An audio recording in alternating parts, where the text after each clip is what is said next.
Reaction. Ai kenan. Yung padu, jauh.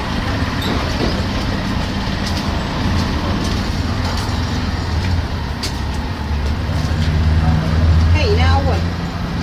Ke kina zuwa guri ba sallama. Haka akwai miki. To ina so in gaya maka cewa na je gidanku iyayenka sun min rashin mutunci mahaifiyarka da kishiyarka.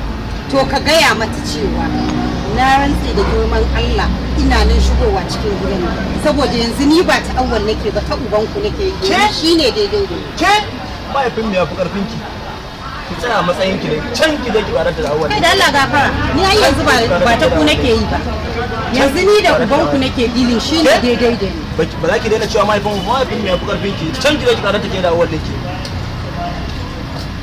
Amma yarinyar nan sai ne maganin ki. Kai, Daji yana ja mana magana wallahi. Yana ja mana magana. Amma ba matsala za mu samu. Wallahi sai mun yi maganin ki sosai.